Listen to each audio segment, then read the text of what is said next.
The future of Shaggy and Friends in doubt. Hi, I'm Ray. A press report just days before his live The Little Mermaid appearance on ABC, obviously upsetting the hotshot DJ. Shaggy back in Jamaica Monday to clear the air over $100 million destined for the Bustamante Hospital for Children. Dancehall star disheartened by newspaper report. Shaggy breaking from a tight schedule in the US to deal with fallout from a Sunday Gleaner front page story headlined "Buster Still Waiting," a reference to money raised by Shaggy for the Children's Hospital almost 2 years ago. This was disheartening. Something happened to me a little while. Rebecca was asking me why I was in a bad mood. Coming out, my little 9-year-old daughter come to me and said, "Daddy, I know where you're going to meet night to tell them that you didn't steal the money." That hit me hard. That's my 9-year-old. So when I write on the paper, them and I say little things there, be very careful on the them. All right? And it's not that we didn't have a conversation with you people before. We spoke before the article was out. Shaggy and Friends 2018 staged to equip a new intensive care unit for the Bustamante Hospital for Children, which currently has only 5 ICU beds. But the need for space from the dengue outbreak, as well as other stresses on the hospital's resources, saw Bustamante requesting instead that the money be redirected for a new ward with a minimum of 150 beds. The Shaggy Make a Difference Foundation agreeing, but the press story preempting a public announcement. Did the hospital leak the story to the Gleaner to put pressure on the Shaggy Foundation to hand over monies? Was that it? You know, nobody knows. I had a meeting with the board, and Rebecca was in the meeting, so nobody knows. But you know, a lot of irate patients come and say, "Oh, you get so much money, and what are you doing with it?" And I don't know, so if anybody, or is it somebody figuring out, and you know. So it could be an irate parent, it could be anybody. Is there additional infrastructure to accommodate the IC units that originally the funds were for? No, we don't. We'll have to build some. Actually, we need more infrastructure for everything. But we never disperse funds normally. That's the point. What we do, they give us a needs list. We buy the needs list, and you have to remember before the concert in 2018, in the summer of that, we had donated 300 pieces of equipment. 100 million may sound like a huge sum, but just one ICU bed comes with a US $175,000 price tag. At this week's press briefing, a bank letter was put up on a big screen to allay any fears over the $100 million in question. The foundation, stung by the Gleaner story, also agreeing to release the money immediately to the hospital, which some will interpret as Shaggy and company washing their hands of the whole business. They're going to actually do a project to facilitate more beds, and they're partnering with West Indies home contractors who are helping to make this happen. The project itself is going to cost about 150 million, and they really want 100 million from us to do it. So when I tell me no more charity should have keep boy again. So I say if Shaggy raise 100 million if I'm concerned, you don't feel like him to get a thing out of it? You don't want just want the 100 million, so? And I go crucify Mr. Bombastic. You know I go crucify Sebastian the Crab. The 100 million. Trouble. The future of Shaggy and Friends now in doubt. As far as whether or not we do Shaggy and Friends again, will definitely have to be me sitting down with the team and figuring out how we can make it go. We're all going to know about this place. We love it. We want it to work, you know what I mean? But, whatever it is, we will still support it no matter what, whether privately or publicly. Do you see this apparent leak to media as an attempt to embarrass you, and are you embarrassed? No, I'm not embarrassed because I had nothing to hide.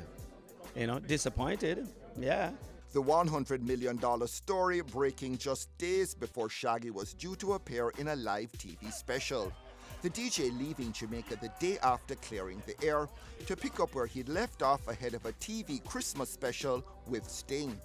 Shaggy saying Monday he'd been thinking of donating his Little Mermaid earnings to top up money raised for ICUs from Shaggy and Friends. but that too now on hold in light of the speculation triggered by the newspaper story. Whatever on the top line and on the deflection and wherever going on the politics have nothing to do with the children of Jamaica. That's that. Children of Jamaica. Thank you very much. P.S. No wonder Shaggy is seriously pondering the future of his charity gig. King's House Eastfield no longer available for parking. All that land, but King's House on record as advising Shaggy to look for, quote, a more appropriate and convenient location. No rest for the charitable, apparently. Playing a crab, new wind in the sails of the Grammy winner and multi-platinum seller. Shaggy in the role of Sebastian the Crab in ABC's live musical theater tribute to the animated Disney classic The Little Mermaid, which aired last Tuesday. How does it feel being the voice of a crab? Are we in red today?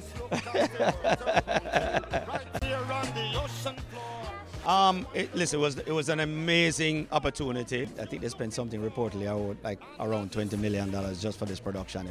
It was huge. You know, we're number one in our time slot, double what they thought they would have gotten in viewership, and you know, the soundtrack became number one, and of course the Disney sock went up. It's nothing like what you've done before. What was your biggest challenge? The whole thing was a challenge to me because I've never done that. I've never done live theater. It's like Broadway. I mean, even the songs, there was no teleprompter to read it. So you have to remember and memorize these wordy songs that are not your songs. And then you have to count. The choreography is one thing, but then you have to camera block it because it's for television. It's not like Broadway where it's whatever you move work. You have to know where the camera is. And when you're singing the song Under the Sea, you have to come to the song, give the look that side. And then there's going to be a steady cam. You're going to move to the steady cam at the same time while you're remembering the song and your step and that. Okay, the Little Mermaid going to come over here, so you're going to have to go grab it and walk around. And then that camera going to be there to catch you. It is a lot.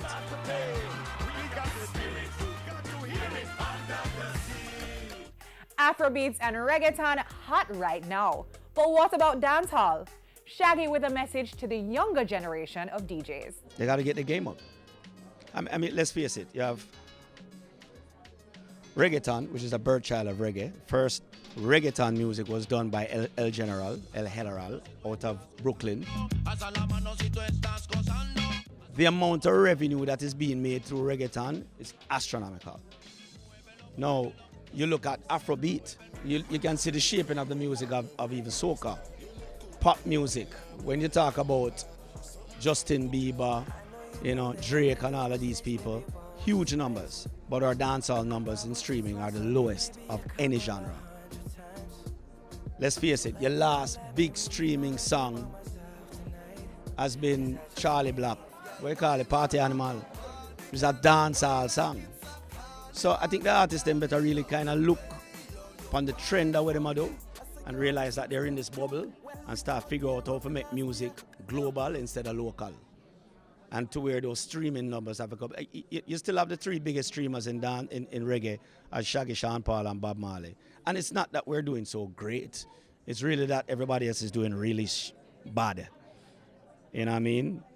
Because our numbers as it is, you know, with our 17 million or 10 million or 9 million monthly streamers, you're talking Latin music guys are doing, you know, 60, 70 million monthly, which is nothing compared. So, and this is not my game. You have younger acts that are out there now. That is their job. They have to step them game up. That's just how it is. It's not like I can say.